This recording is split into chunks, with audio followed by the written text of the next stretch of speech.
Survival is hiding.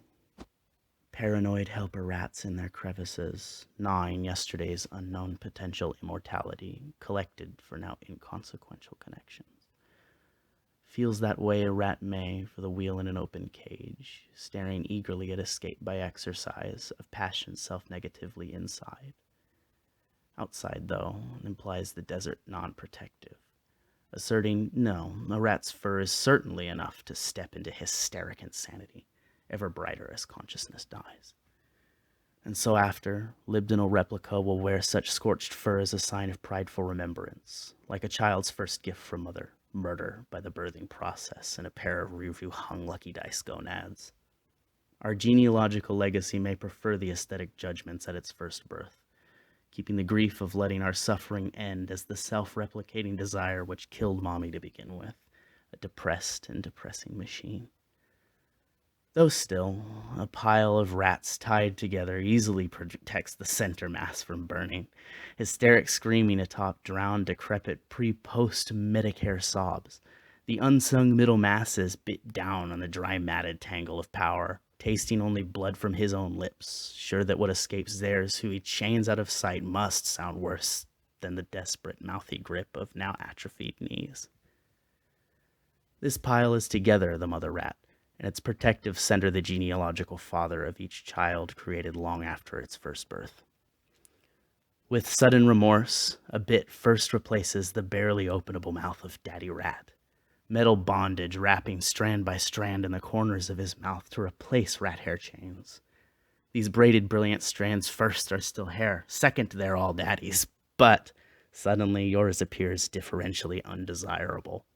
For why would Daddy have let you specifically leave so unprepared and more, so pathetic and alone? Mother disintegrates entirely as the metal maw of Daddy widens to a mass of autorhizome and begins rechaining the fleshy unborn. Daddy's replica and his connection structure do though show an obvious weakness as they're bearing witness to Mother's labored struggle, their final reach together for a new beginning. Your replica too will form, first at the edges of your hair where Daddy once chained, but quickly spreading to your body's topmost surface, leaving your knees and feet unprotected but unencumbered to flee. So please, we pray, run.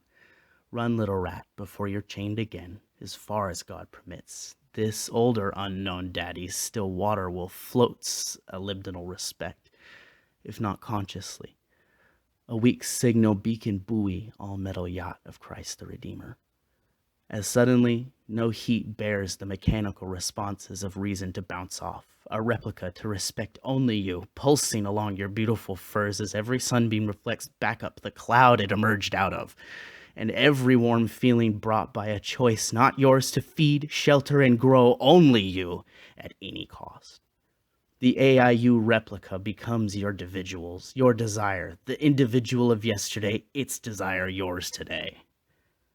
We may not flee far before metal rhizomes consume all back horizons and replicate them infinitely. And we thought early 21st century think tanks were malignant. Imagine a metal Hegel, stirringly rapturous synthetics attaching reality by infinite laterality and ever-rising reality, the force of pure articulation to design the Father and dethrone his holy libdinal gonads. This creation's appearance comes at vast price, leaving again only crevices of unsun, not for fear of surviving the sun, but of never witnessing it again, as the sky itself becomes Daddy's logical beacon, where you will be guided for recapture, and the earth grows finally cold and dead. Humanity gone, but it might as well not exist.